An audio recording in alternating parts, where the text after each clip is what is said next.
бусдыг санаатай алгах гэмтрэг үйлдсэн. За эсвэл одоо юу гэдэг эх орноос урвах төрийн эсрэг гэмтрэгт одоо сэжиглэгдэн шалгагдж байгаас бусад тохиолдлуудад тухайн этгээдэд одоо тасалан сэргийлэх арга хэмжээний цагдаа хорих төрлийг сонгохгүйгээр зорчхоргийг хязгаарлах юм тасалан сэргийлэх арга хэмжээ авах боломжтой байдлаар хуулийг өөрчлөн хариулж байгаа гэдгийг та бүхэн хэлье. Эцэст нь дахиад хэлье. Хууль зүйн дотоод хэргийн яам ямарваа нэгэн мөрдөн шалгах ажиллагаанд оролцдоггүй. Гагцгүй энэ улсын хууль зүйн бодлогыг тодорхойлж хууль эрх зүйн шинжилгээ хийдэг ийм бодлого гаргадаг яам шүү гэдгийг бас нэлээд өчигдөр бас хүмүүс манай яамны үүдэнд очиж ярьсан байлээ.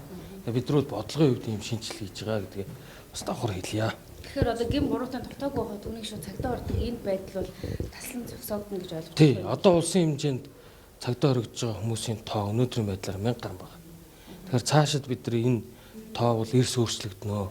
Бидний хаврын чуулганаар эрүүг хэргийн шийдвэрлэх тухай хуульд оруулж байгаа нэмэлт өөрчлөлтөө яаран батлуулж чадвал энэ 2 дугаар хагасаас эхлээд үйлчлүүлж эхлэх юм бол бид нар шүүхийн шийдвэр гүйцэтгэх байгууллага дээр техникийн програм хангамжийн бүх юмнуудаа шийдлүүдээ бол одоо гаргацсан явж байгаа гэдэг лээ.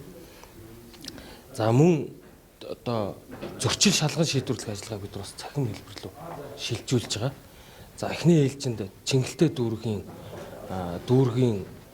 зөрчил шалган шийдвэрлэх эрхгүй субъектүүд одоо өөрсдийн таблетэн дээр зөрчил шалган шийдвэрлэх ажиллагаа хийгээд эхэлсэн. Өөрөөр хэлбэл цаасан суурьгүй прокуророос очиж зөрчлийн дугаар авахгүй хэрэгээ очиж хянуулдаг, биечлэн хянуулдаг энэ төр явдал ингээд үүгээр арилж байгаа.